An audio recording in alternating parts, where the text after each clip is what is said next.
Welcome to the Jack Hopkins Show podcast, where stories about the power of focus and resilience are revealed by the people who live those stories. And now, the host of the Jack Hopkins Show podcast, Jack Hopkins. All right, and welcome to the Jack Hopkins Show podcast. I'm your host, Jack Hopkins. Today's guest is Soviet-born American businessman and former associate of none other than Rudy Giuliani, Mr. Lev Parnas. Now, as you might recall, unless you were hibernating in a cave somewhere, Lev Parnas, Rudy Giuliani, and a handful of others were involved in creating the false Biden-Ukraine conspiracy theory, which was part of the Trump-Ukraine scandal effort to damage Joe Biden. Now, it might not surprise you to learn that as president, Donald Trump said he knew nothing about what Lev Parnas was involved in. And Lev Parnas has insisted that Donald Trump, then President Donald Trump, knew exactly what was going on. In this episode, we're going to talk Donald Trump. We're going to talk Russian mob. We're going to talk some MAGA Republican names like Ron Johnson, Andy Biggs, Jim Banks, and others. And I asked Lev a question regarding why these people are so invested in continuing to support Donald Trump and push the whole pro-Russian thing. And I have to tell you, the answer that he gave me was nothing at all like the answer that I thought I might get from Lev. And it totally reorganized my thinking when it comes to people like Ron Johnson and why they continue to carry water for Donald Trump and Vladimir Putin. I think you'll find that answer as interesting as I did. I have to tell you, when you get done listening to or watching this episode with Lev Parnas, you'll want to go out and get his book, Shadow Diplomacy, Lev Parnas and His Wild Ride from Brooklyn to Trump's Inner Circle. It's a fantastic book. And just like you are going to find Lev doing in this episode on this podcast, the book too will fill in so many holes and spin your head 180 degrees to where you're looking at some of the things that you've thought about for a long time now and been fairly certain that you knew how everything fit together. And then boom, it smacks you right in the forehead and you go, wow, I never even considered that piece fitting with that piece in the way that they do. Truly fascinating. So with that, without further ado, let's get right in to my conversation with Mr. Lev Parnas. Okay, Lev, we finally made this happen. Thank you for joining me today. Thank you for having me, Jack. Absolutely. You've been in the media a lot lately. You've become a figure who is really critically important in this upcoming election. I want to talk a little bit about how we got here and why you've become as important as you are in this election. Let's go back to pre-Donald Trump. Tell me a little bit about your connections and associations and how you came into Donald Trump's sphere, so to speak. Sure, Jack, absolutely. That's one of the reasons I wrote the book Shadow Diplomacy, is because when I got arrested, a lot of people had no idea who I was and, assumed that I was this Russian spy or somebody that had no interest in America and was just trying to be a foreign asset. but that's not who I am. And before I go into that, I also want to make it very clear to your viewers that not only am I a critical person involved in the 2024 election, but I was a critical person involved in the 2020 election, but I was silenced by the DOJ, the Attorney General Bill Barr, and also Special Prosecutor Scott Brady. So, and the Republican senators that wouldn't allow witnesses in the first impeachment of Donald Trump, because if that would have happened, like Jamie Raskin said, if I was allowed to testify in the first impeachment, we wouldn't be here. There would be no January 6th. Donald Trump should have been impeached on the first impeachment, and we should have been rid of Donald Trump. Instead, here we are. Going back to your question, I mean, listen, I was born in Odessa, Ukraine. Back then, it was still the Soviet Union. We immigrated here as Jewish refugees. We came on our way, actually, in 1976. We were actually immigrating to Israel on our stopover, layover in Rome. My sister won, it was a 200-year bicentennial anniversary of the United States. So the Italian ambassador, the U.S. ambassador in Italy gave out 200 green cards as a lottery, and 200 people got a chance to go to the United States right away with a green card, and we were one of those families. So we came to the United States. We settled into a little community called Little Odessa in Brighton Beach. It was in Brooklyn, New York. It was mostly all refugees from the former Soviet Union, primarily Ukrainian, Jewish, some Russian. We all spoke Russian at the time. And I grew up on the streets of Brooklyn, actually, idolizing guys like Donald Trump, like, guys like John Gotti, mafia guys. My father passed away when I was 11 years old. And it was kind of, I took over as being the man of the family. I had my sister, my grandmother, my older sister, my grandmother, my mother that I had to take care of. So by 13, I was already on the streets working and trying to make money. So that was me growing up. And eventually I was able to, we have a long, not a long time to go through the whole story, but through a lot of endeavors. I started very young from working with lots of different mafia figures to eventually going out and starting international trade in 1989-90 when the fall of the Soviet Union came down. I was there doing international trade, to then going on to Wall Street and building a career of over 10 years on Wall Street. Being involved in some of the most, craziest stories that, we've saw movies about, the penny stocks, the mob on Wall Street. That was kind of my life until I, eventually moved to Florida, settled down, had lots of kids. I have 7 kids, and I was trying to build a life until eventually running in the same circles. And I got that phone call from my son one day. He was 16 years old, and he was just getting involved in politics, because in our family, we've never voted. We were never involved in politics. That was very far for us. And he told me that, hey, your friend Donald Trump is running for president. Now, he wasn't my friend at the time, but because we ran in the same circles, my son saw pictures of us on Instagram, so he assumed that we were friends. And, just by association, it was close enough, having somebody that you have a picture run for president. So I thought I'm going to do something special for him too. And I got us some tickets, VIP tickets, to his first rally in Doral.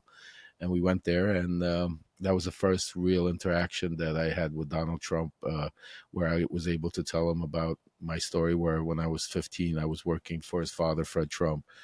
We spent about 10-15 minutes talking, where he, told my son that once he becomes a lawyer, he could work at the White House and stuff like that. And we took pictures, and it was one of those really, my first bonding moment with him, where I really said to myself, wow, I mean, this is a real guy. He's just like you and me, and he's running for president. He'll make a difference.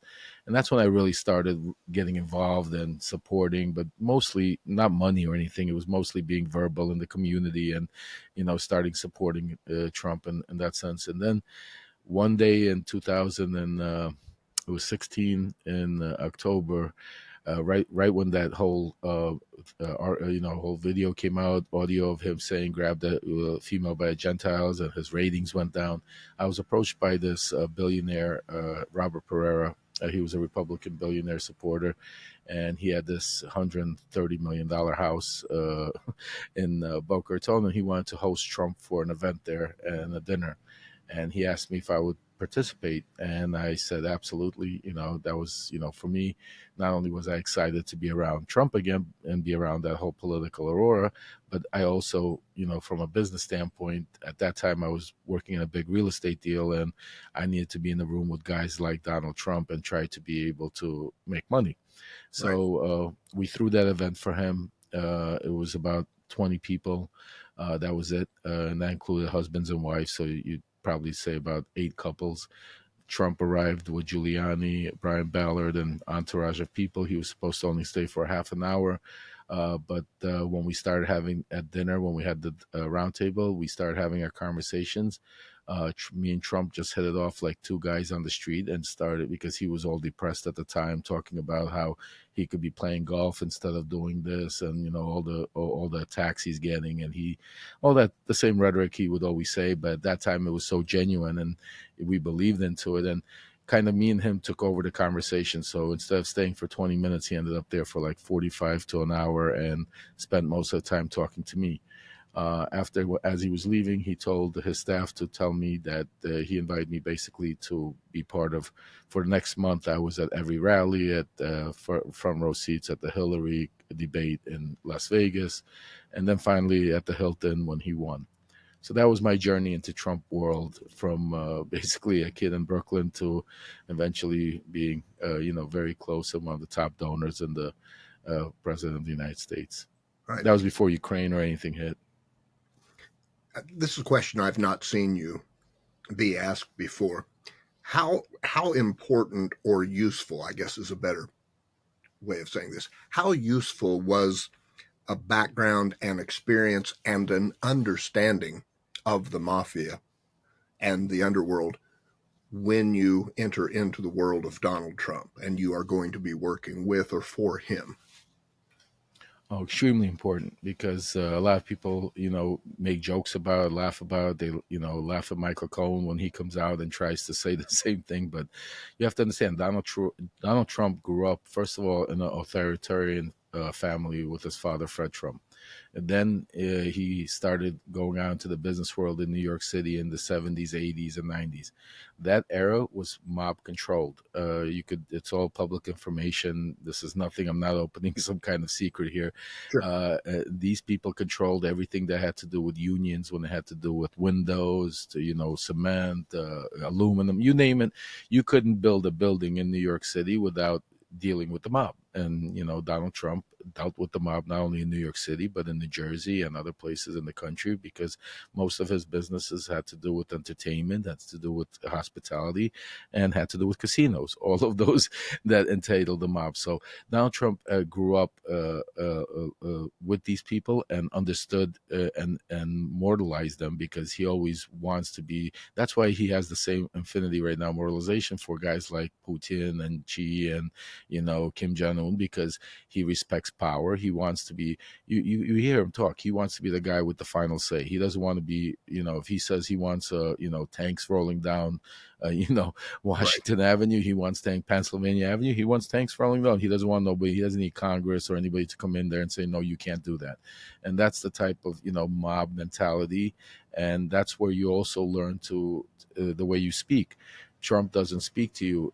That's why he doesn't use phones, like really emails. He doesn't have that. Only now he started using Twitter and Truth Social, because that's his form of communicating to the public. But otherwise, Trump is that old school mafia guy that doesn't email, doesn't text, doesn't leave a form of, communication. And when he talks to you, he doesn't tell you, hey, I want you to go do this. He'll say, oh my God, I really appreciate all you're doing for us. Keep up the good work.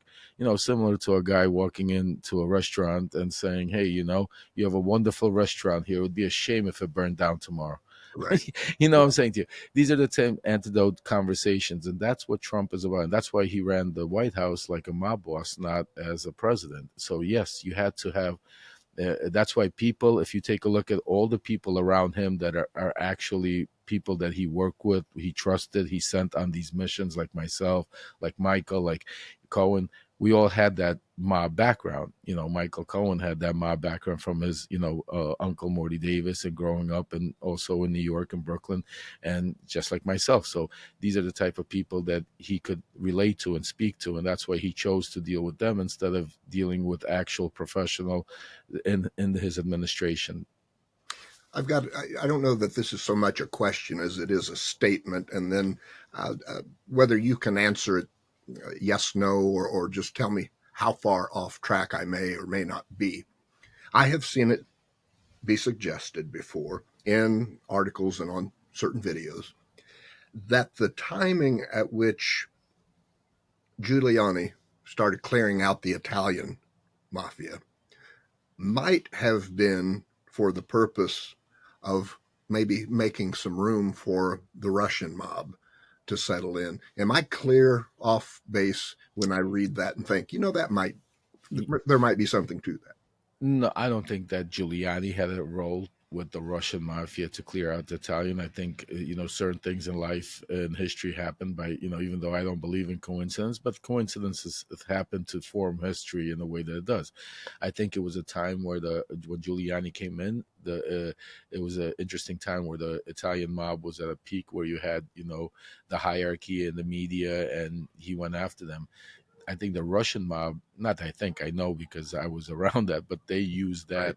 as their way, not only the Russian mob, but also the Chinese, the Triads, the Japanese, or the Dominican Republic, used that as, because there was no task force set up for Russian task force or, Jamaican task force or Dominican task.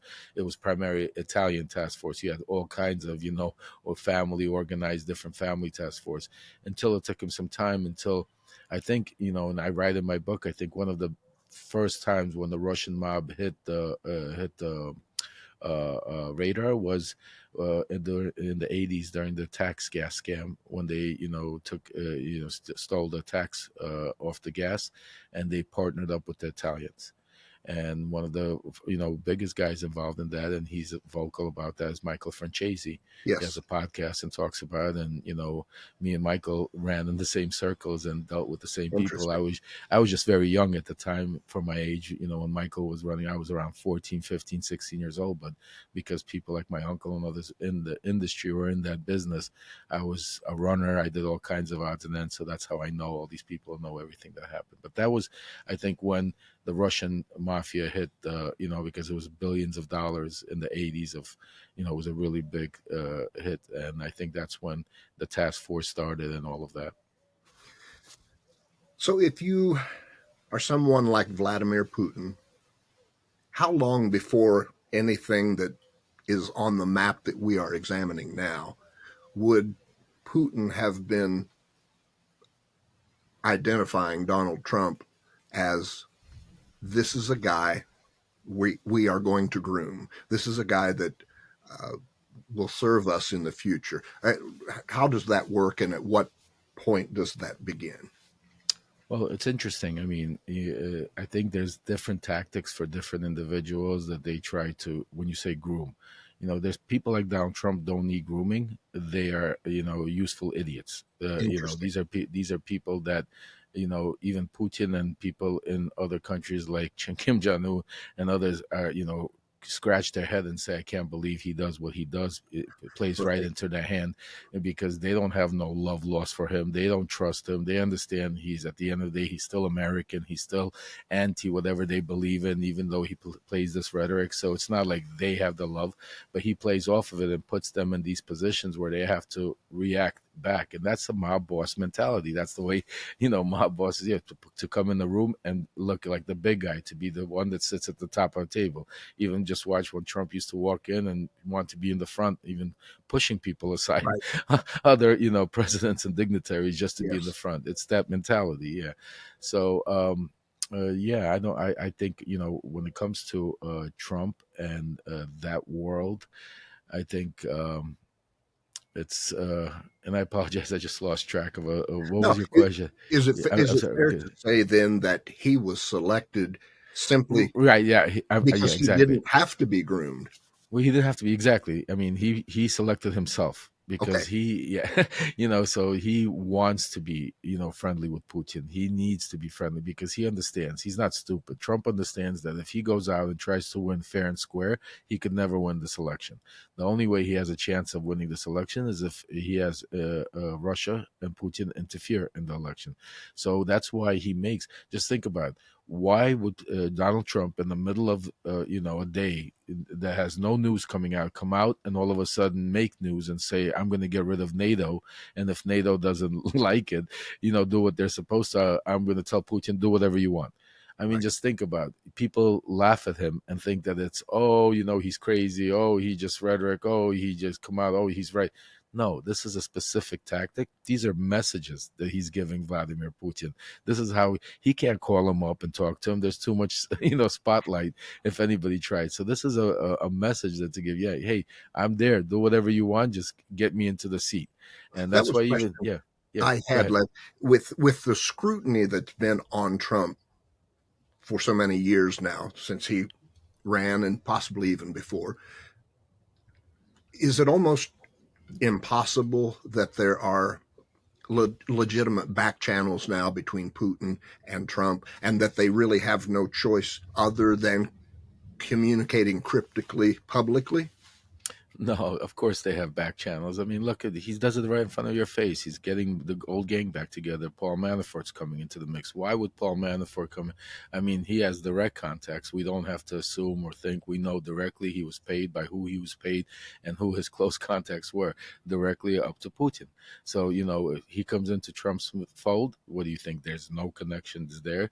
I mean, Paul Manafort could travel. He could do things. I mean, it's a free world, and then there's people that travel, and there's you think just because we caught this Russian agent, there's no more Russian agents, there's no more.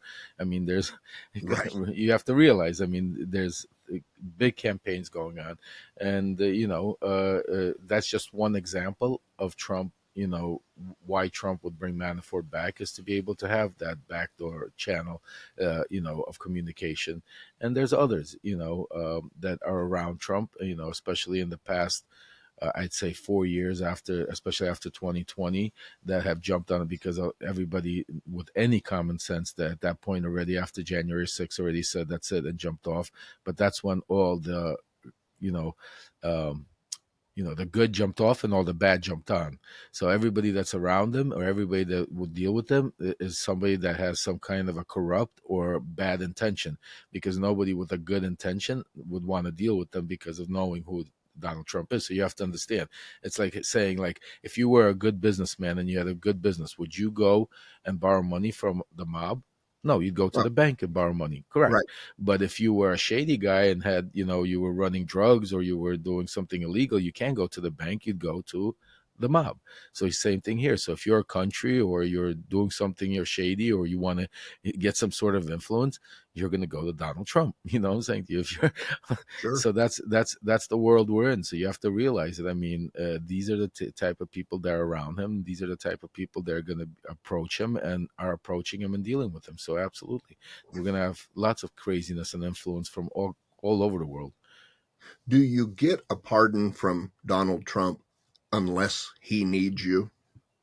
I don't think you even get a pardon from Donald Trump if he needs you. I mean, that's the whole thing. I mean, with Donald Trump, he screams loyalty, loyalty. But again, just like a mob boss, loyalty goes one way.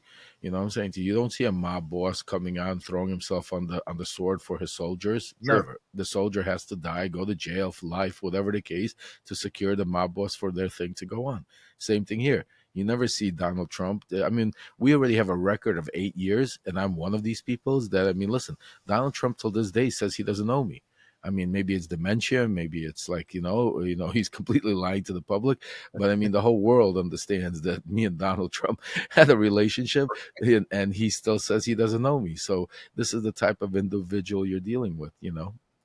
How important was Bill Barr in us being able to reach the point where we are now, where the possibility exists that Donald Trump might become president of the United States once again? Oh, I blame Bill Barr for everything, even though Donald Trump is the main cause of it. But Bill Barr, with his And again, I don't discount, maybe his intentions were good. He could play whatever role, but his actions as the Attorney General of the United States, he basically allowed Trump to run wild and get to where we are today. And when he jumped ship, it was too late. He was already jumping ship because he was trying to save his own ass and not try to save the country. He Right. had plenty of opportunities, starting with the Mueller report. They brought him in strictly for the Mueller report to discredit it and throw it out. He did that. Next thing on the plate was Ukraine. He knew that the whistleblower complaint came out. He knew we were, identified as Rudy's guys. He knew we would have to testify in Ukraine, and he knew we would bring the information that was coming from Russia. See, Bill Barr understood that all the stuff we were getting was Russian disinformation. He just couldn't stop it because Trump wouldn't allow him to stop it, and because he would allow Rudy Giuliani and us to run wild. So the only way he thought he could stop this and protect Trump was by arresting me, shutting it up, and covering up all this information and hiding it, and then making me look like, because remember, when I was arrested and what I went to prison for are two different things. Campaign finance, you would have never known who Lev Parnas was if that was my original charge. My original charge was espionage, trying to kill the U.S. ambassador with the, unindicted co-conspirator one who was a sitting U.S. congressman. I mean, there was a lot of juice, 6 months on the television nonstop. And at the end of the day, they dropped all of that. They needed that to discredit me. They needed that to hide the truth. They needed that to be able to, and that was all Attorney General Bill Barr. And then when the pressure was still coming on, what did he do? He went ahead and assigned a special prosecutor, Scott Brady, for the simple purpose to vet out all Ukrainian information. So what does Scott Brady do? He doesn't interview me, doesn't look at any of my information. Not only that, but we called Scott Brady because when the DOJ turned a blind eye to us, when me and my lawyer were staying there and they didn't want to hear anything about Trump, Ukraine, or anything that was going on, we then called Scott Brady because that's who the special prosecutor. He didn't return our phone calls. They chose to listen to an informant that they knew, because if the FBI is going to tell you, or the CIA is going to tell you that they didn't know and didn't vet the information he was giving him, okay, bullshit. All right. Okay. Ignorance is worse than, not doing. So I don't know what's worse. So, let's leave it at that. You're the premier FBI. You basically are allowed a sitting U.S. president to get impeached because you didn't want to vet the information. So that's bullshit. It was a cover up. And that's where Bill Barr, the whole complicity comes in. Because if Bill Barr would have stood up and allowed the impeachment to continue, allowed me, instead of trying to cover me up, allowed me to testify instead of making me out to be some kind of criminal and charging me with all this kind of crazy stuff, and allowed that to happen, we would not be here. Donald Trump would have been impeached. We would have all moved on. Everybody would have had careers, and we would have been, again, a united country, again, not agreeing on policy, but at least united one way against Russia, Vladimir Putin, against, people like Kim Jong-un. But we're not, because of Bill Barr.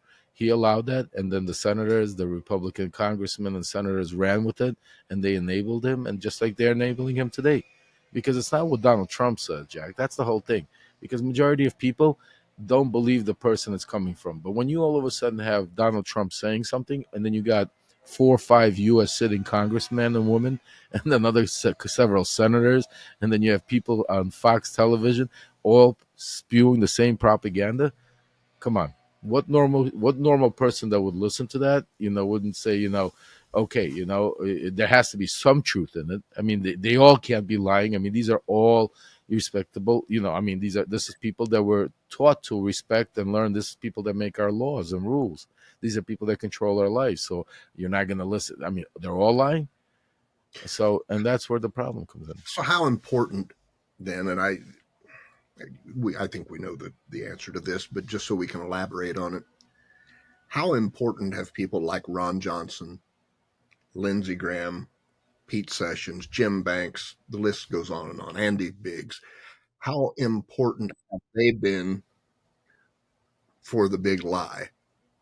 They're it. They're the core. Like I said, I mean, without them, Donald Trump doesn't exist. Okay. See, go ahead. What does he have on them other than what we might see in the public? Is there some leverage, so to speak, or a level of fear about things that aren't talked about in the media? It's Jack. It's so simple. Sometimes the simplest answer is the truth. And again, I'm going to compare it to the mob. A mob boss needs it doesn't work with the soldiers. He needs his capos. His capos are the most trusted. And why are they capos? Because they are as corrupt as that same mob boss. They have the same thoughts, same influence, same ideas, same everything, and they agree. And then they deal with the soldiers. So now let's go Donald Trump. Donald Trump is the mob boss. These people that you mentioned in Congress are his capos. He doesn't need anything of them. They're as corrupt as Donald Trump.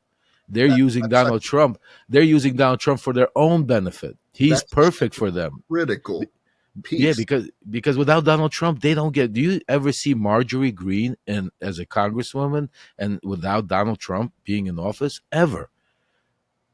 That's the perfect example. So she needs Donald Trump to be for her. So they feed off each other. It's that corruption. Lindsey Graham, he's a unique beast. I mean, he flip flops more than I've seen. I've never seen anybody. I mean, here we are now. Donald Trump's throwing him to the wolves because about abortion. You know, he came out and went. So Lindsey Graham, I think, is just one of those I think he lost it. He's flipped so many times. I don't think anybody already respects him. I think he should just go off into the sunset. I think Donald Trump destroyed him, but the rest of them are corrupt. I mean, they need Donald Trump. That's what they have going. That's when people ask me, "Oh, does he have some compromise?" He doesn't need compromise.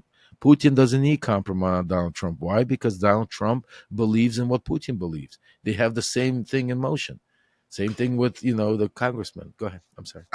I think if people take away nothing else from this episode than the point that you've just made, I think that is the golden nugget that will serve them very well. And I've been guilty of this as well in suggesting that, my God, what does he have on them that they stick with him? And your point is he doesn't need anything on them. They are as corrupt as he is. They believe the same things that he does. So the people that we're talking about that they might need something on are the low level people, the lowest. Yeah, I mean, listen, you might have somebody that said something or did something in the privacy that they know, but it's not like, see, we always right away try to think about, okay, they have pictures. It's like the P tape. Remember that whole P tape? That's when we say they got something, this is what we think about. It's like when people say, oh, Ron Johnson was in Moscow, so they probably have videos of him with prostitutes. You know what? Is it possible? Absolutely.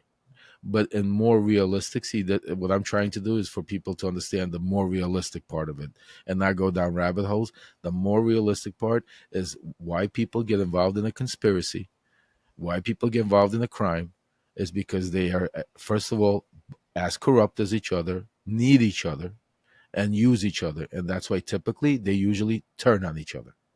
And that's the same thing that's happening with Donald Trump. It's just, his, is such a powerful story and on such a big level, it's going to take a little time, but his result is going to be the same thing. All of these people that you see running around eventually are going to turn on Donald Trump. Eventually, they're going to try to save themselves, because what's going to happen in 2024, and you heard it here first on your show, Jack, is once the Democrats win, once they win the Congress and they win the presidency, we will have real trials. We will have real hearings of responsibility and accountability, like these people that are pushing Russian propaganda, like these people that are holding these hearings, sham hearings, like these people like Bill Barr that covered up the truth. And that's when it's all going to come out. Once that starts coming out and prosecutions come out, believe me, they're not going to cover up. We're going to start seeing them rats run off the ship. So yes, right now it seems they're all because they have the power. Because right now, just think about how crazy of a rule we have that if you're a sitting congressman or congresswoman, you're really allowed to lie. You could go out and lie. You're protected by some speech laws that you could, as long as you're on the floor and on TV, you could lie and do. It should be absurd. There has to be accountability for these people that are in office, because this is who we look up to. This is who America's, majority of Americans don't have the time to listen to your podcast or go on Spaces or Twitter. Sure. And out there and get all of this information. Majority of Americans, just like in the world, they work, they do their thing, they have families, and they read the headlines. And they'll read a headline, whatever channel they watch and whatever channel's pushing it, that's what they're going to believe. not the truth. It's about, we don't have real news anymore. I No. mean, you have to search for it because everything is so opinionated and motivated towards to push one side or the other, and people are jaded.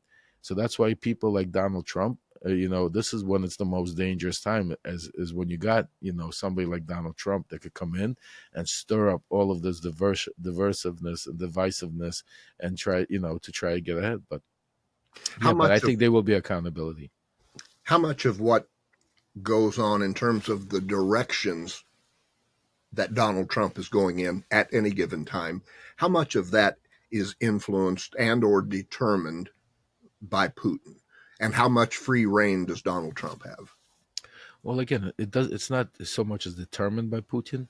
It's like they have a common understanding. You have to understand that Putin needs Trump and Trump needs Putin. Just like we spoke of Marjorie Greene. Why is she on Trump's bandwagon is because with his support, she could be a congresswoman. She knows tomorrow if Trump is gone, she's going to be gone. She's not going to win. Same thing here. Putin has a very big problem. He started a war in Ukraine that he underestimated, that he thought he was going to take over in a few days. He never thought that NATO and America is going to stand up and give such help, and he's losing. So the only way Putin could win and save his face, save his country, and try to take over Ukraine is if America stops funding Ukraine. If NATO gets eliminated and NATO starts worrying each country for themselves and starts forming the different alliances and not funding Ukraine and start worrying about. If that happens, I mean, it's a matter of time that eventually Russia will take over Ukraine. I mean, you don't need rocket scientists. It's just, factual stuff. They're much bigger, more powerful. They have much more people, ammunition, and, it's just a matter of time. So Putin understands that the only way that could happen is if Trump wins. And Trump has told him that, and through even messengers. You have to understand, Viktor Orban is a direct messenger between Trump and Vladimir Putin. When Victor, I mean, you can't get any closer. You don't need, when people say, oh, are they sending messages? Are you kidding me? Take a look at Viktor Orban, who speaks to Putin on the phone like this. Hey, traveled to Mar-a-Lago, had a private dinner with Trump, and after that flew back. Right. Okay, are you kidding me, guys? You're telling me like there was no messages from Putin to Trump and Trump to Putin? Well, you got one of the messages, or Orban couldn't even hold it in, where he turned around and said, right after he got out, he said, Trump said as soon as he wins the presidency, he's going to stop all aid to Ukraine. So there you have it, folks. I mean, it's you don't have to look into all this craziness. I mean, it's in black and white. These people need each other. That's why they're supporting and helping each other, because if one of them loses, the other one loses. And that's why these corrupt people they're not friends because they admire each other, or right. Trump does admire Putin and looks up to him because of it, but Putin thinks Trump is a clown.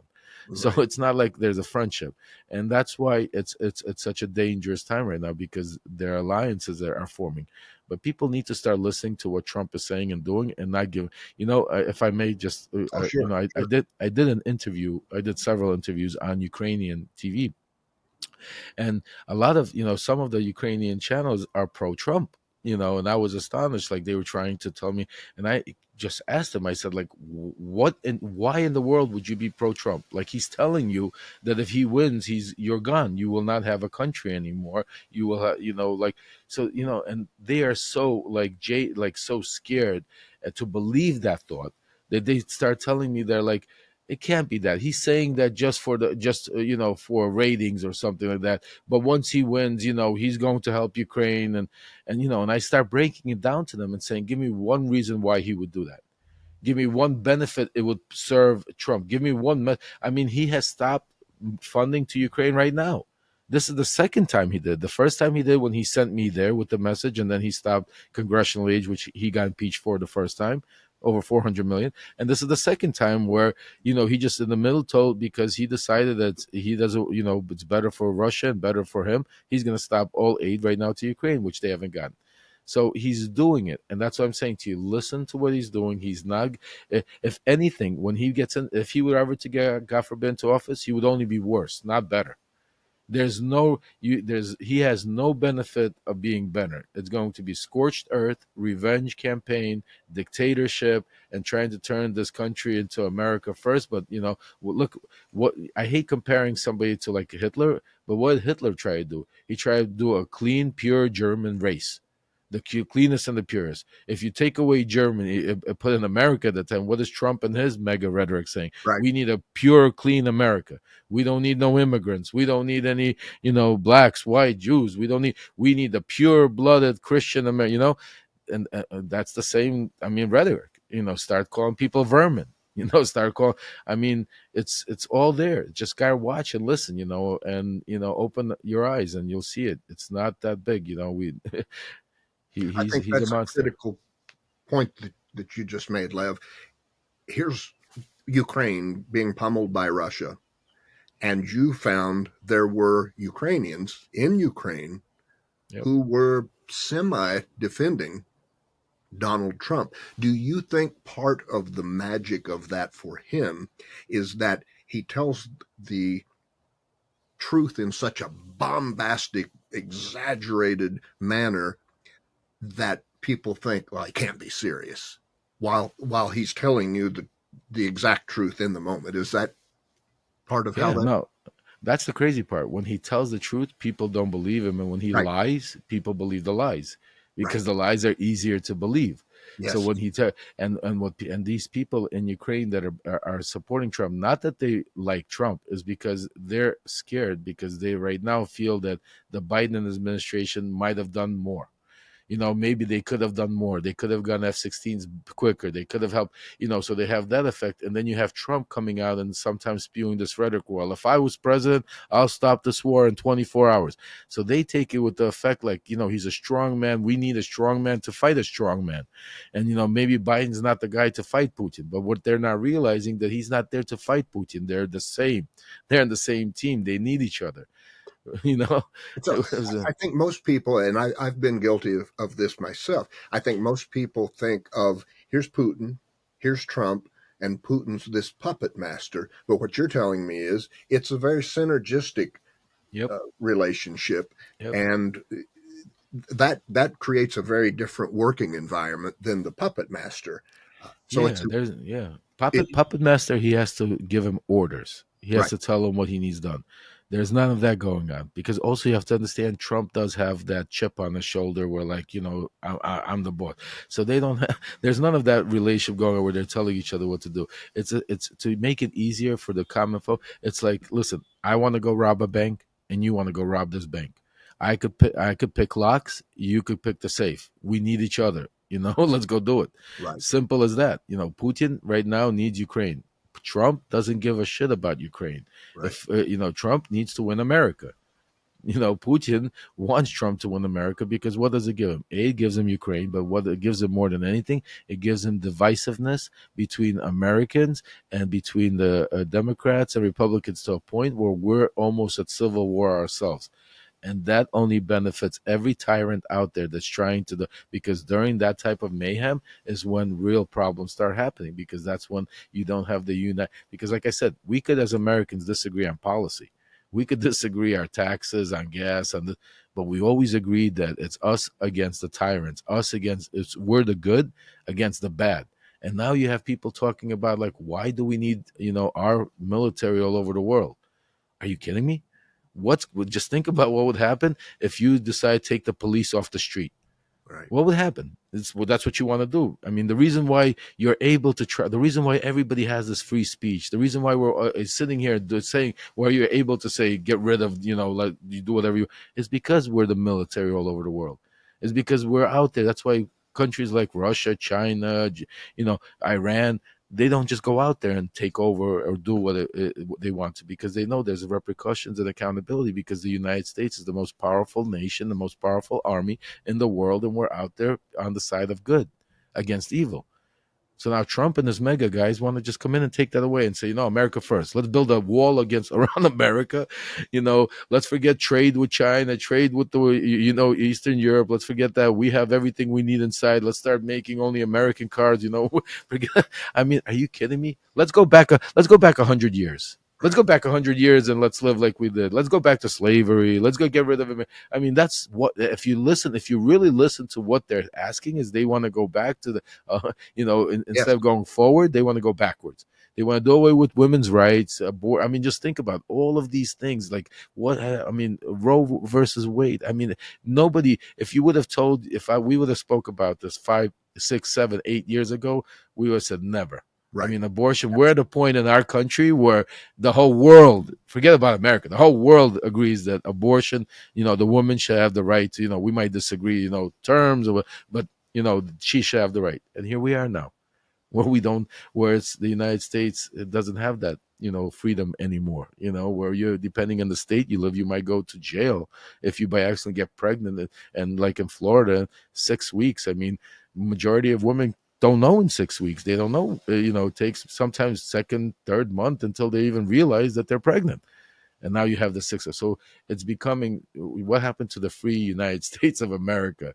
We're starting to, turn it into draconian, communistic, dictators ways of living. And that's what, that whole mega movement Trump is all about. So let's say the unthinkable happens and Donald Trump becomes president again. Here's what I'm really curious about. Right now, there's a synergistic. Trump needs Putin. Putin needs Trump. I think they both know it would be good for neither of them if they ever became real foes, where they no longer needed each other. So, at what lengths do you think they would go to, and how might they do that to make sure they continued to need one another? Well, you have to understand, just listen to both of their rhetoric and understand why they have no reason to be foes. Putin's talking about Russia first. Trump's talking about America first. So, as long as they don't, if Trump tomorrow dismantles NATO, if Trump pulls, all funding to Ukraine, pulls troops out of, strategic Germany or strategic places out there where we, I mean, like he's giving Russia carte blanche. I mean, what he's going to, I mean, that doesn't have, that's the problem. It doesn't happen during Trump's time. The problem happens 20 years from now.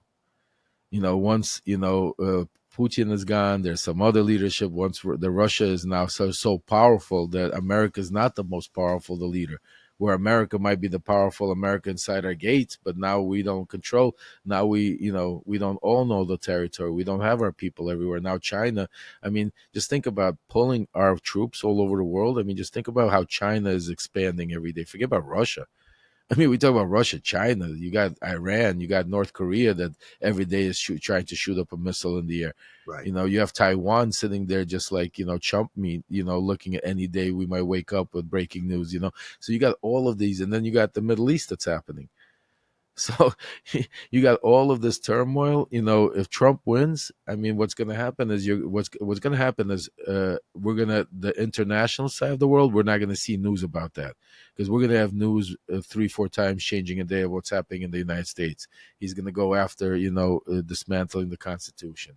He's going to go after all his enemies. We're going to see trials and people that he's going to go after and getting rid of. So that's what he's going to do in the United States. In the meantime, Putin's going to take over Ukraine. China's going to, maybe attack Taiwan. You know what I'm saying to you? Sure. I don't know what happened in the Middle East. Israel is going to end up going to war with Iran and other countries and that's what's going to happen, and it's going to be, and he'll be America first. And, that's what people don't understand. They think that he's going to stop all these wars because he's going to come in on this golden horse, like that everybody's scared of Donald Trump. That's what he's portraying to all of his followers. This is, if you listen to what they say, it's like, are you kidding me?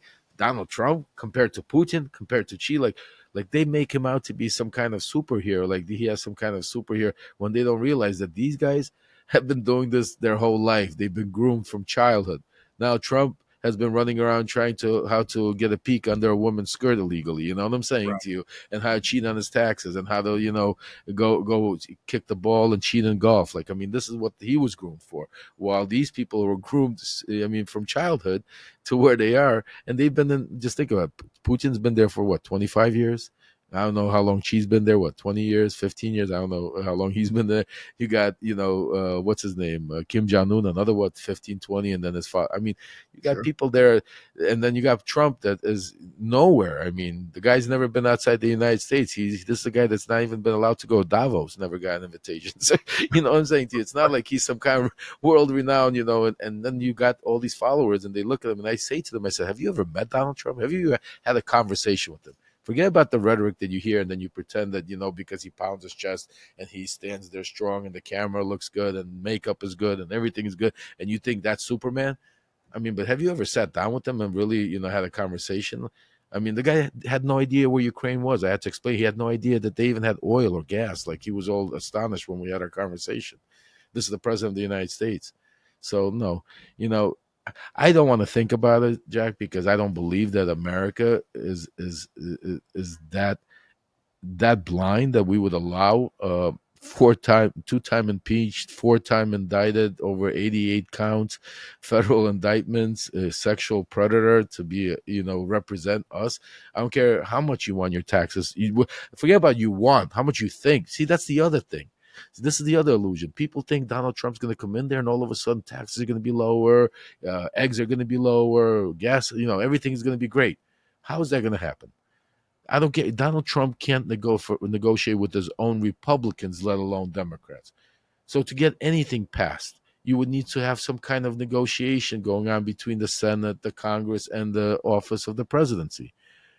Can anybody tell me that you see Donald Trump being able to negotiate with anybody except for 4 or 5 people in Congress that are his loyal mega? I mean, his own Republicans don't agree with him. You got people like Ken Buck jumping ship saying that Marjorie Greene is pushing Russian propaganda.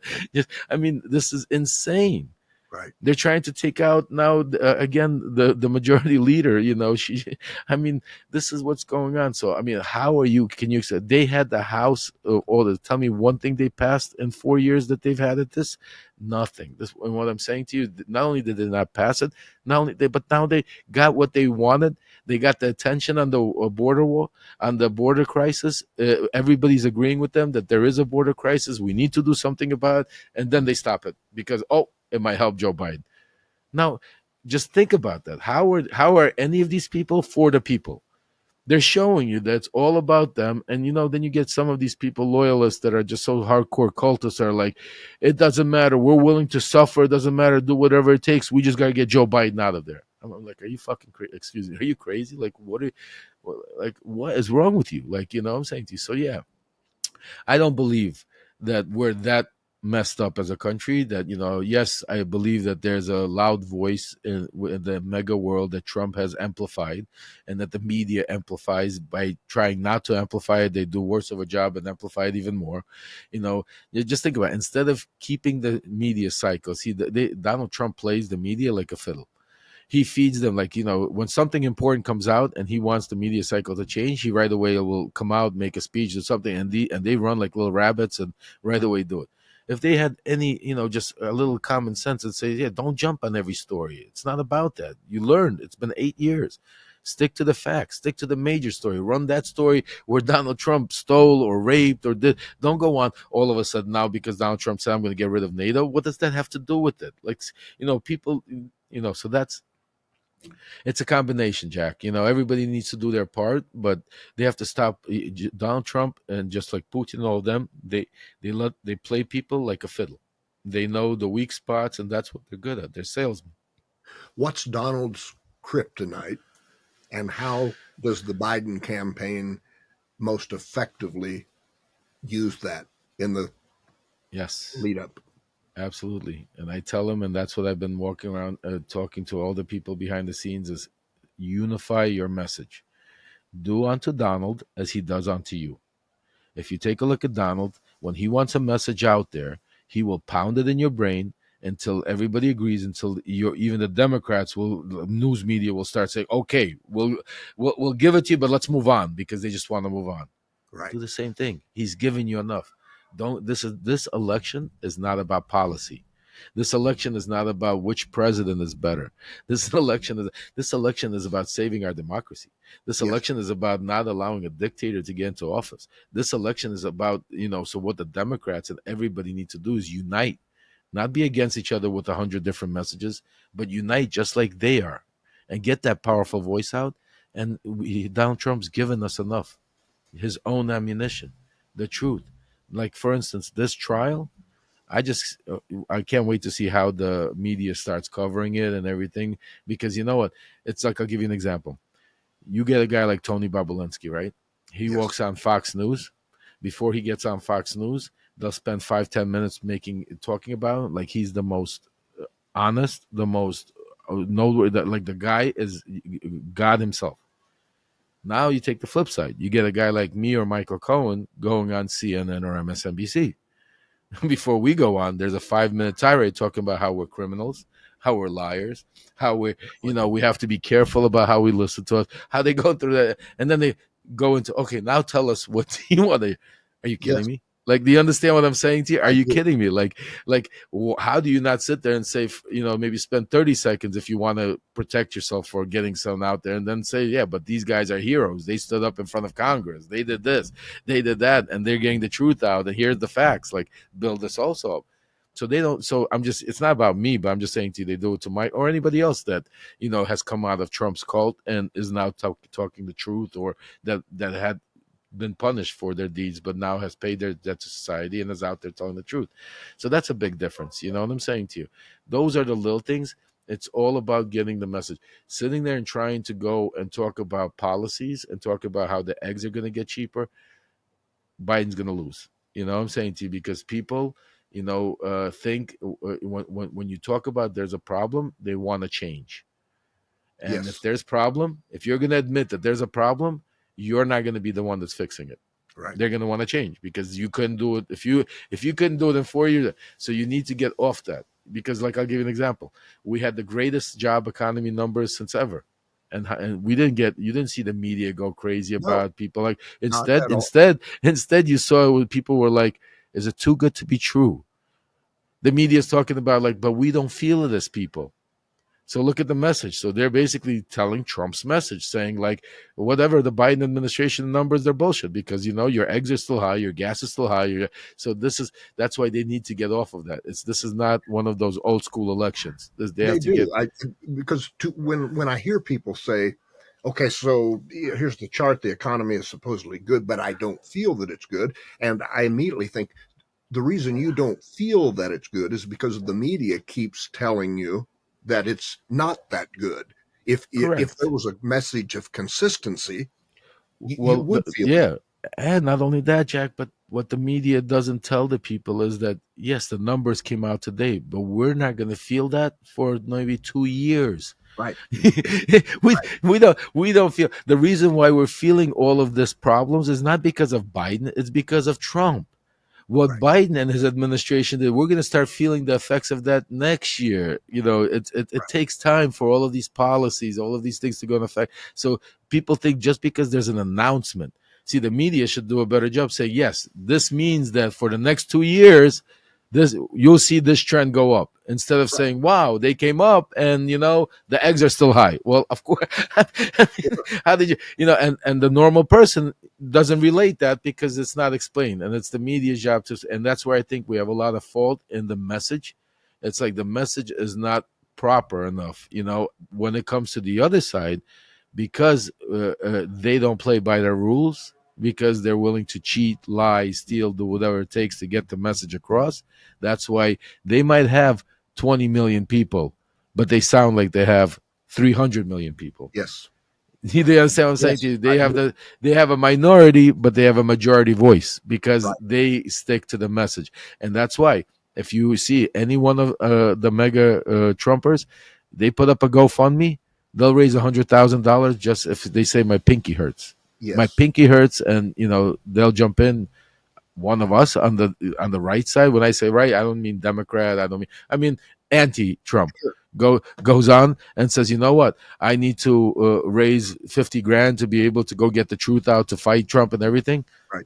we'll get insulted. We get told that we're grifters. Like, go back to Trump world. Like, you know what I'm saying to you?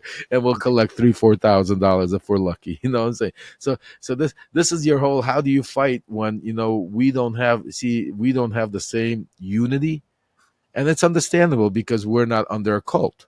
We're not under a brainwash mentality. So yes, we have opinions. It's like we could be Democrats, but we might not agree on everything. Like we have in our own party. That's why there's a far left, a middle, and same thing with the right.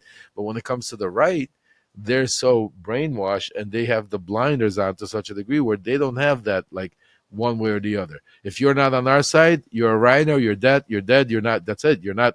We don't. So you're either with us or you're without us. And then when you're with us, the message is strong and forward.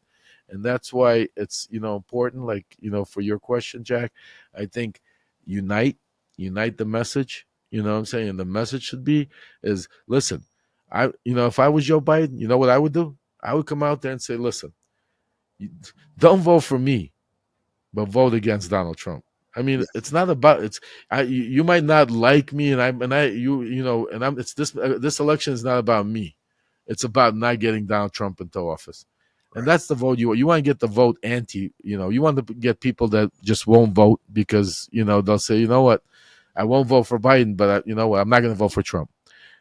Or people that will come out and vote. And if you have that, because all you need is a small percent. For Trump to win, just think about it. He needs all his GOP base, 100% of it to support him, which he doesn't have now. We saw the cracks between Ron DeSantis and Nikki Haley campaigns.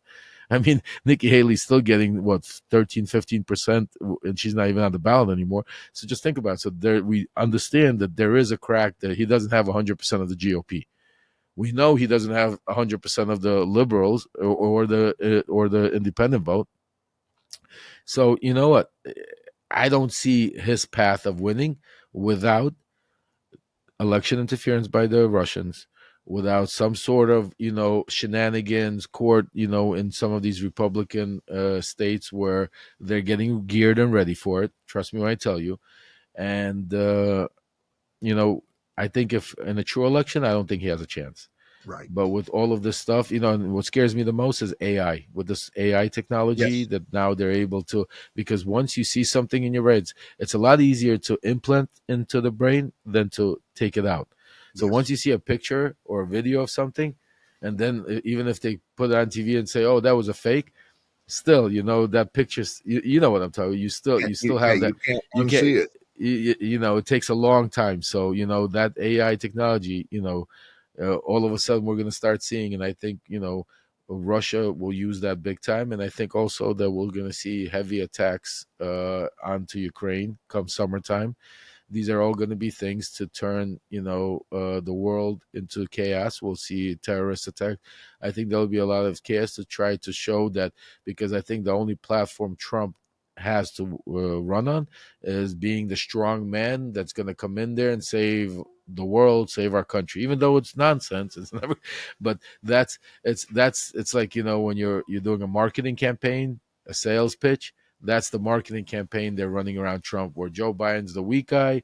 We have all of these problems in the world, and Trump, just remember there was no war around Trump. Well, Trump comes in, they're all scared of me.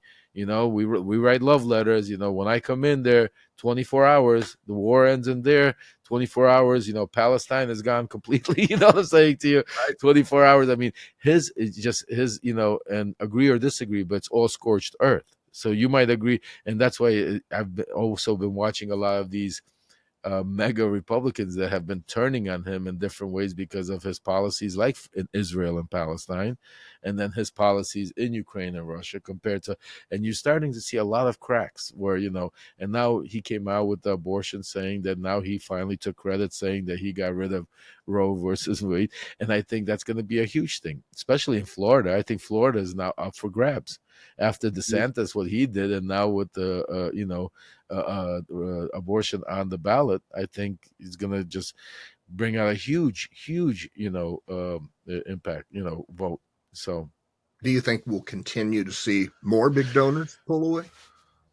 I think so. I think as we get close, see, because right now you gotta understand, we're this is nothing yet. We're all of this news we're hearing out. You're gonna forget all about this even exists because Right. the news cycle is gonna change. You gotta start summertime where it's gonna start heating up towards closer like September, August, September, October is gonna be really right before November. Those 3 months, and that's when you should start paying attention more and more because that's when you'll see both campaigns and you'll see where they're heading and what's going on. But I think the Biden campaign has so much ammunition. I think they have so much ammunition. I mean, just watching. I mean, just I mean, what have they done? Just think about the. I mean, they've passed no. I mean, we barely keep the funding our government to stay. So we don't have a shutdown. I mean, that's the number one thing we've been able to do in the past 4 years. I mean, it's just nonsense. And another 4 years of that, then I want to see where our economy is. See, people don't understand that we're going to feel these 4 years of effects that we're not, getting things done and it's happening that we're arguing, it's just we don't feel them immediately. And that's what people need to realize. So, uh, Jack, I'm going to do a lot of praying. And one of the things I'm doing is, besides praying, is I'm out there. I have a lot of things planned. I have a documentary coming out sometime in the summertime that's going to really blow the lid off of a lot of things that was going on in Trump world.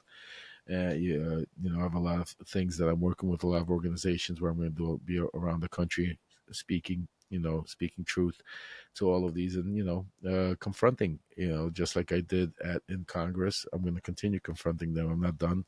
I still want to, get answers from all of these, especially, you get Captain Venmo over there, Matt Gates coming in, trying to, trying to, say that I'm a criminal while he has a guy that doing 15 years testifying from prison as his star witness, Right.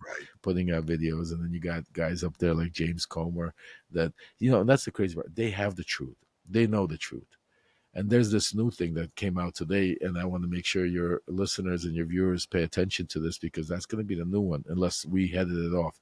So Putin and Russian media came out today that they blame Ukraine for the terrorist attack in Corpus City. But the interesting part, which they added to it, is they added that it was funded by Burisma. Remember that name Burisma, Jack? Where did that name Burisma come from? So basically, they announced that Ukraine was involved in funding the terrorists in the terrorist attack in Moscow. And the big announcement today was that the money came from a little company, oil company in Ukraine called Burisma. Does that company ring a bell a little bit? It does. That's the company that has been involved in the whole, that Hunter Biden worked for and Joe Biden.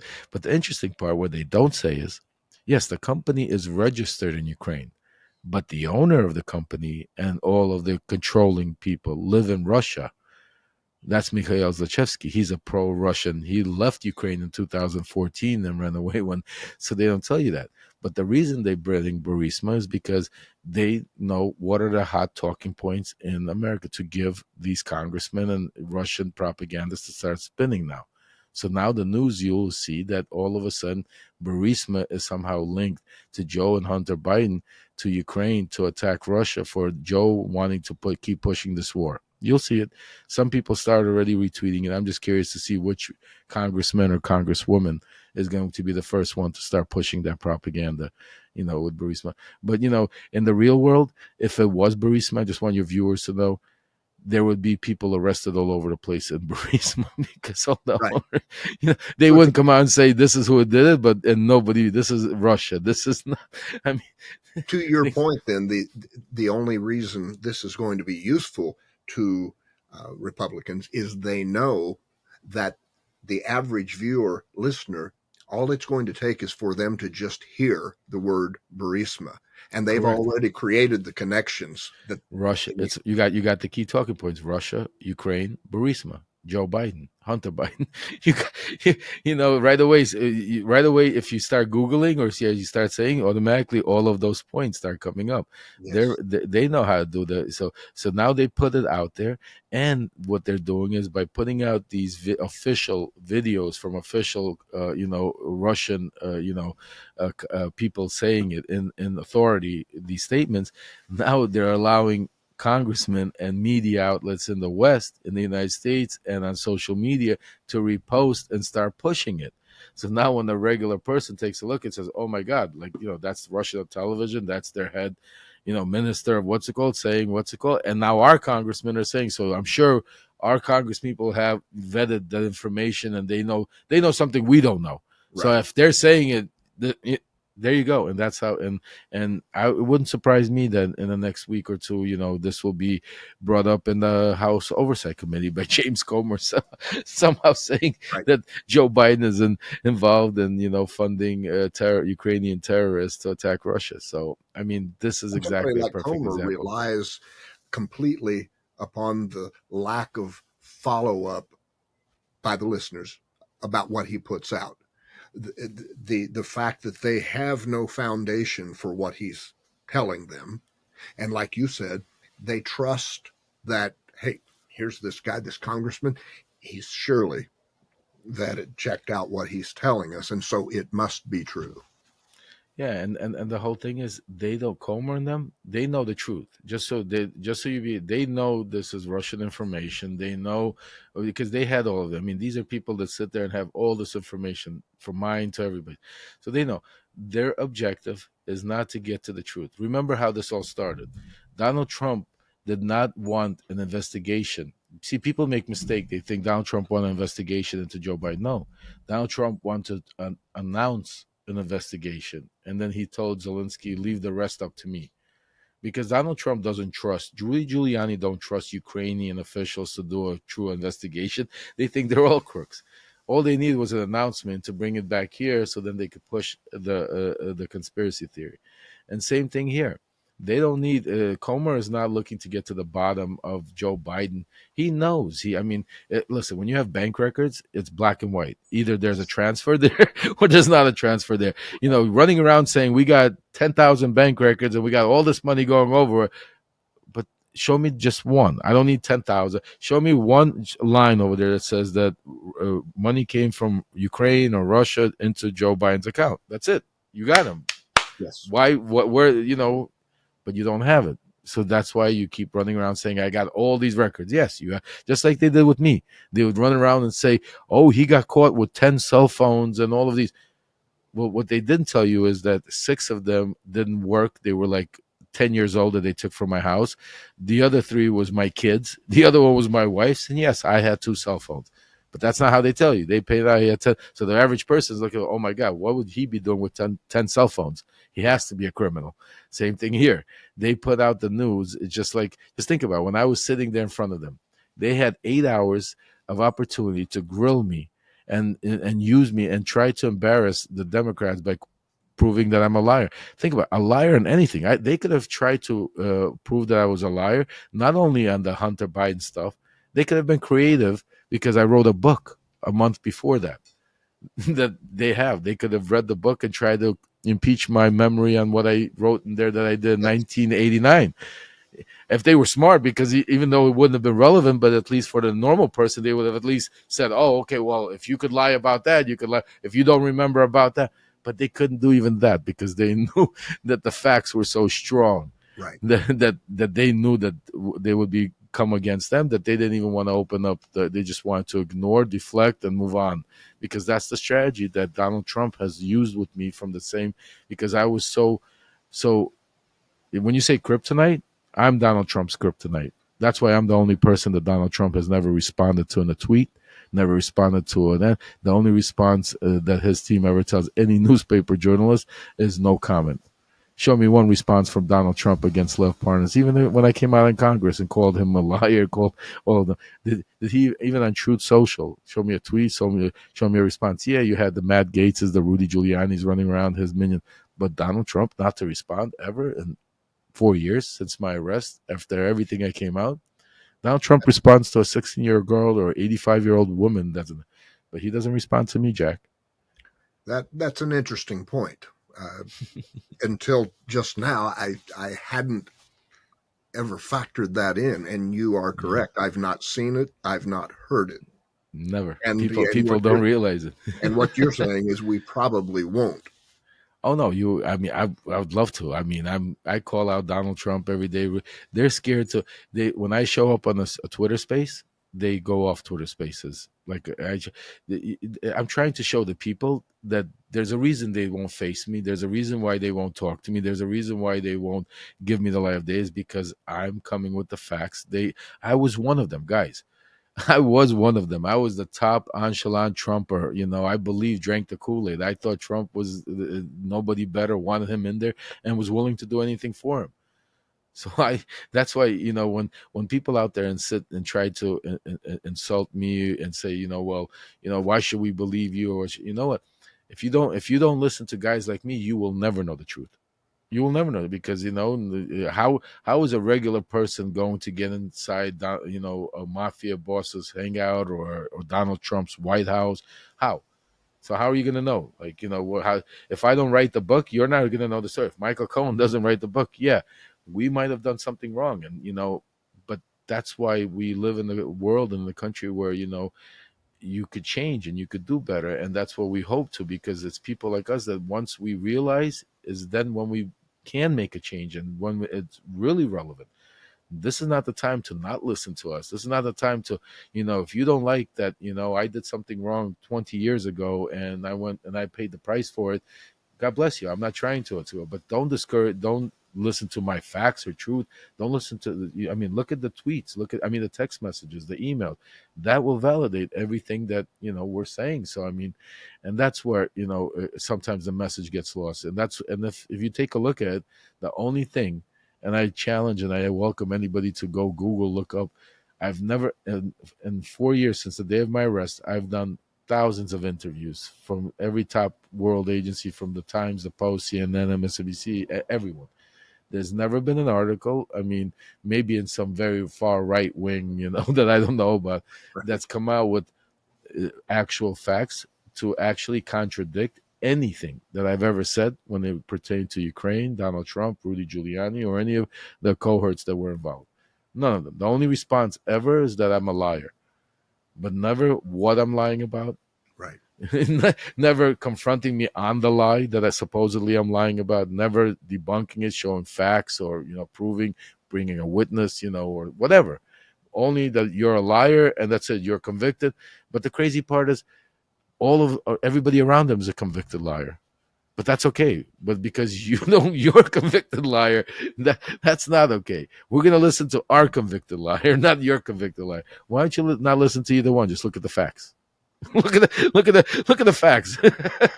Right. Is there the possibility that we will one day, and one day could mean a year from now, 5 years from now, 10 years from now, that we could one day see testimony from Lev Parnas that we had no idea was going to be taking place? I surely hope so. I truly believe so. This is not the end of my story. I think this is just the beginning. It was just the end of a bad chapter in my life. And now it's, the next chapter in my life. I hope it's going to be a lot more better and productive. And I have a lot of things that I'm planning. And I think that, that there's a lot of the story that still needs to be told. And I really hope that one day, that people like me, people like others that are waiting out there to tell the truth, that will be given the opportunity. And this is the most important thing, under oath, to be able to do it under oath, not on television, Yes. not on, go on these, podcasts that they, go out there and lie, but under oath, where we're all standing there, raising our hand under oath. Rudy Giuliani, myself, Donald Trump, Devin Nunes, Ron Johnson, Victoria Tunzing, Sean Hannity. I could go on and on, Pete Sessions. And when we're all standing there and everybody, has to, pay the piper and, have accountability and say, what was their role? What was your role in this whole thing? What made you believe that Russia was like, show me the evidence, follow the money. I tell everybody, follow the money. Take a look at all this money coming in, this super PACs.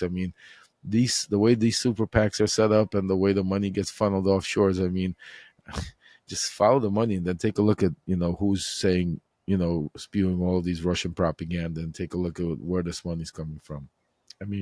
And are those PACs set up in such a way, so encumbersome, that with the time frame given in the run up to an election, that it's almost impossible to determine if things are above board before the elections? See, this is the problem. See, a lot of these places are kind of self-regulated. So, like these super PACs are supposed to have compliance officers so it's very difficult to catch them during it. And you can't unless you have some kind of whistleblower and breaks it up. You could only usually catch them after the fact because that's when they start auditing and taking a look at how things happen or somebody complains or something. But they're so corrupt, these super PACs, and trust me, I've been a part of them, and I've seen that they close their eyes and do what they need to do. I mean, even my own arrest. I mean, I had no idea, I had no experience of how to send money to donations. We were working with Trump's super PAC. They told us to wire the money there. We wired the money, and that's one of my charges that we didn't wire it to the right place. It was considered that we were trying, they said, hide, our identity, even though it was all out there. I mean, it's just crazy. I won't go into it now. But the super PAC didn't get in trouble. They weren't supposed to take the money. If the money's coming from, they have a compliance, supposed to be a red flag. Don't take the money, send it back. But in our case, they want to take the money. They closed their eyes, took the money, and they don't even get indicted. Wow. We paid the money. We go to jail for donating money. It wasn't like we see that we never had a charge of you donated money because you wanted him to do something for you. Like it wasn't like, it was like campaign finance law violation. That means you checked the wrong box. Right. So you check the wrong box. People don't go to jail in America for checking the wrong box when they donate money, unless there's some criminal activity behind it. But they needed to get that because otherwise everything else they had fell apart. Because when they realized that I was not a Russian asset and I was working for Trump and part of his mega cult and not Vladimir Putin.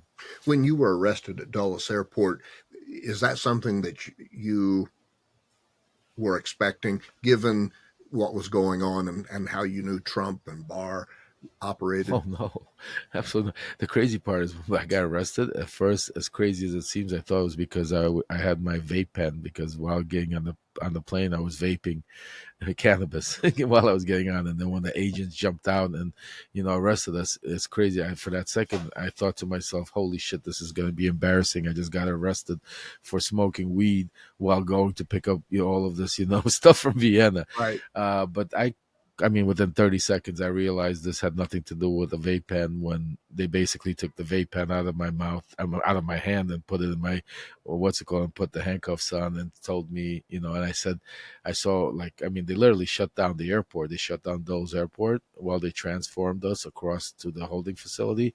No planes were taking off, and there was I'd say at least 50 cars. So I knew this was not about, I didn't know what it was about. I had no idea. But, I thought it had something to do with the Democrats trying to attack me for Trump at that time.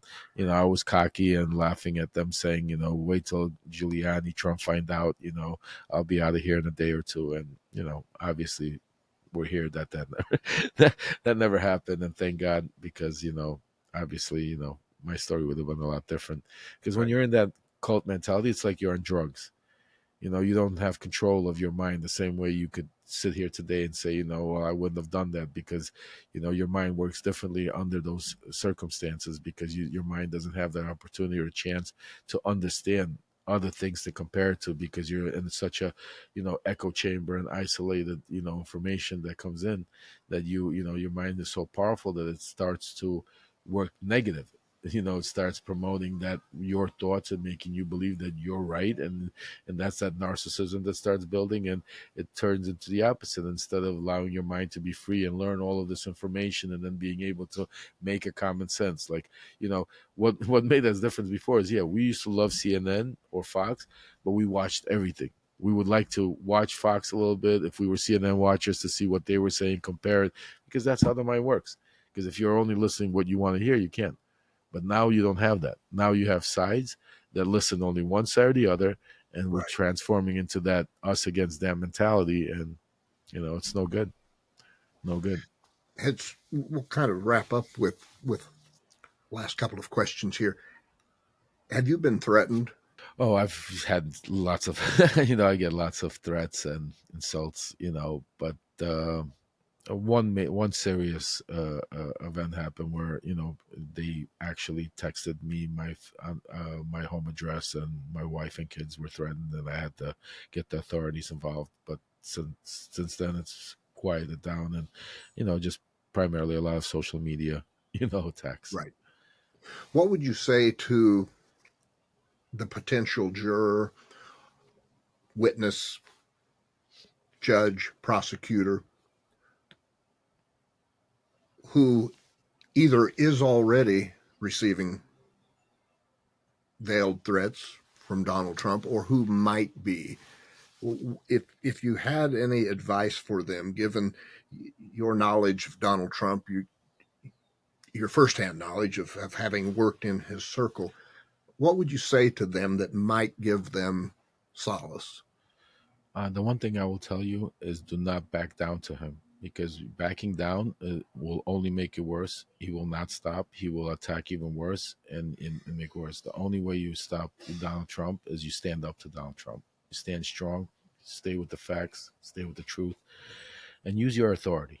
I mean, judges need to start using your authority, because if this was anybody else but Donald Trump doing the stuff he was doing, he wouldn't get away with it. And they need to start using their authority. That's the only way you're going to stop him, because Donald Trump is a coward.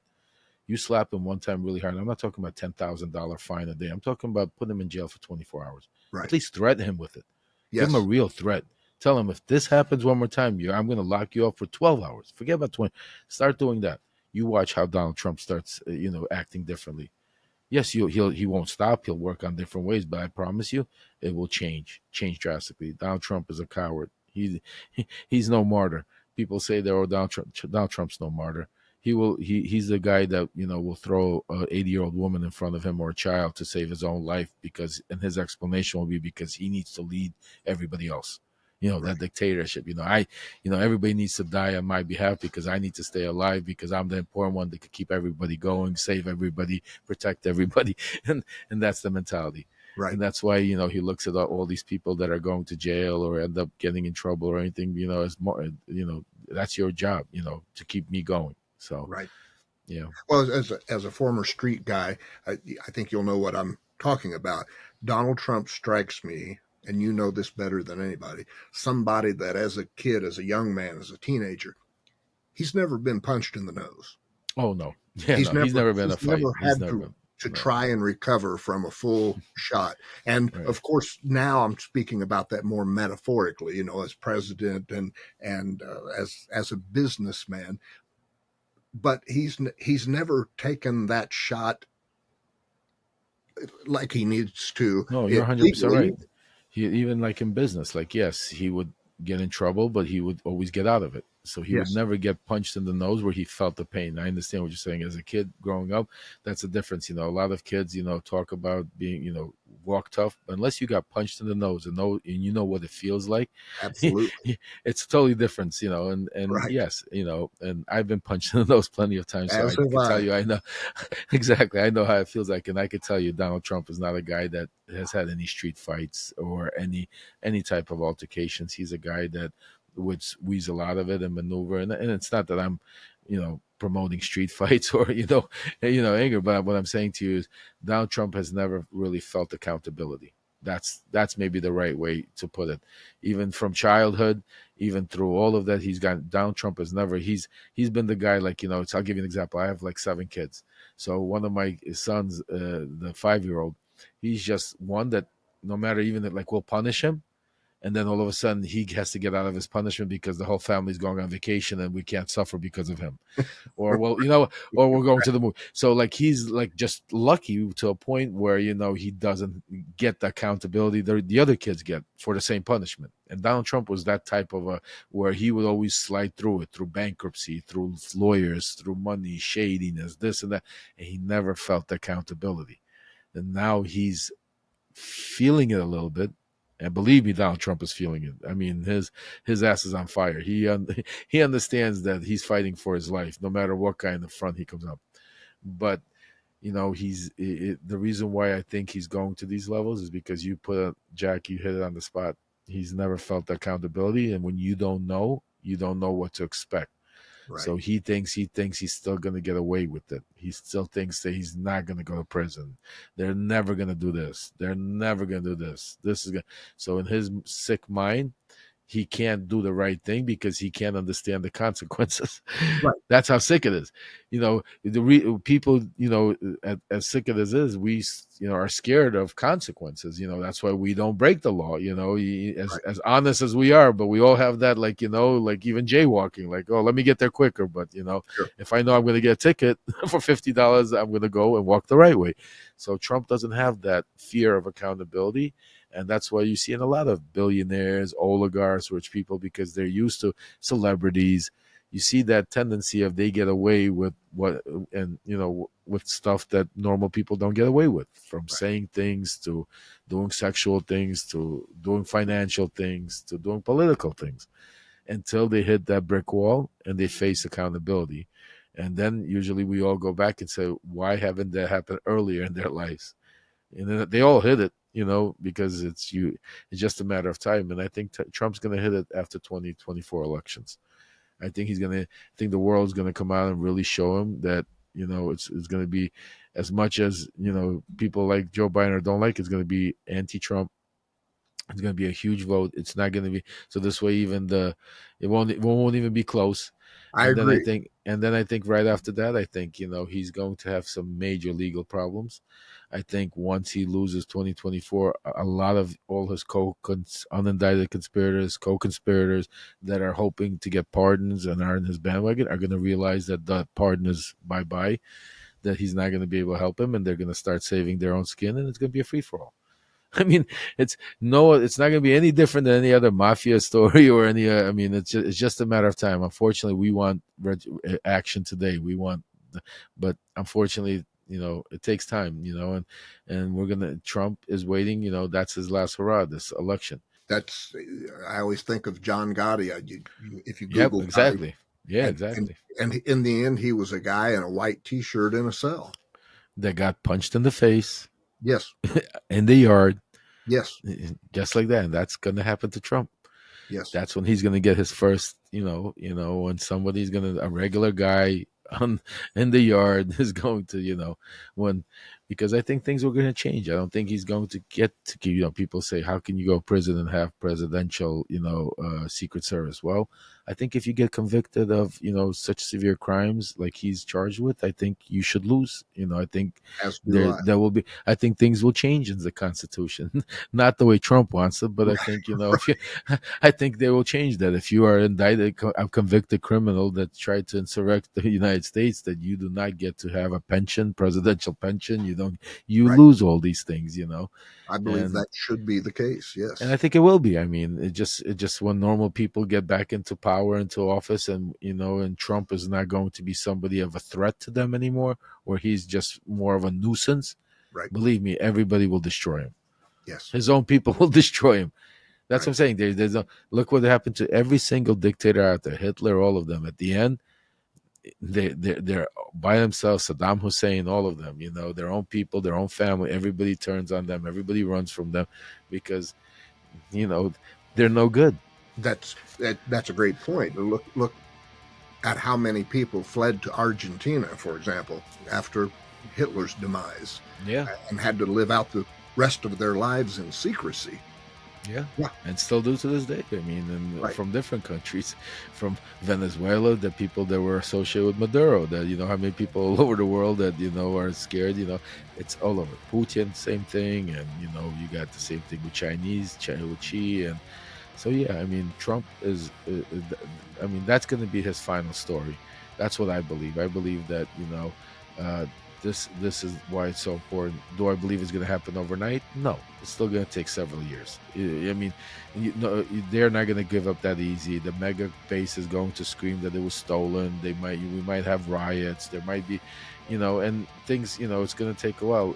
But the only way we could get through it, that's what, like, my answer to the judges and the witnesses and the Lord and everybody out there: stay strong, because this is where the real war. This is where the real war. Right now, we're on the front line of the real war. If we win now, we won't have to have our kids ever pick up arms and go fight. But if we lose now, the war will escalate, and eventually we will have bloodshed and kids fighting somewhere in the world, defending something or against something because of tyrants running the world. I think you have said that as well as anyone I have heard summarize this. We are on the front lines of the war right now, and if we win, we won't have to. We won't have to encounter exactly. That's exactly. What a great place to end, Lev. I hope down the road, sometime in the future, we can do this again, because absolutely, Jack. No, we definitely. I think it's so important, these casual conversations where things that people need to know kind of bubble up, and they hear things that maybe they haven't heard on the traditional interviews. And information is so important right now, the truth. Oh, absolutely.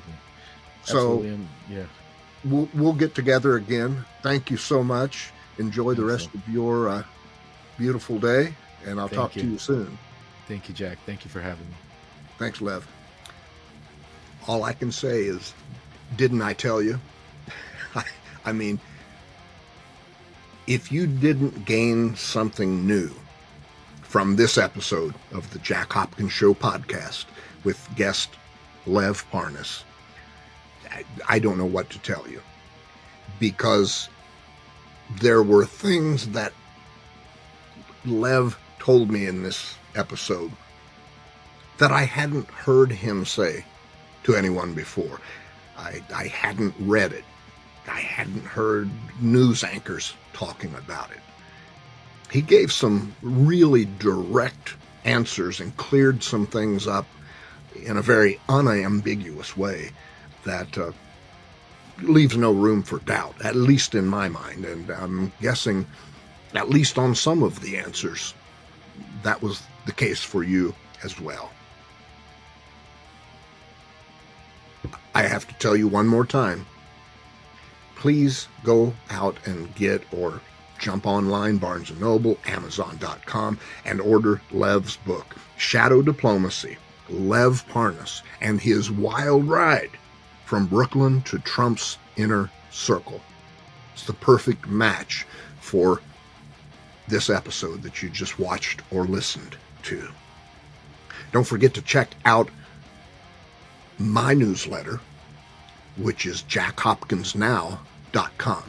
jackhopkinsnow.com is where I post articles and do videos several times a week that are focused on the mental and the emotional aspect of dealing what's going on in our country and our world right now, and keeping everything in tune and functioning well, so that you don't let the daily grind of all of the information that comes out, some of it scary, get you down.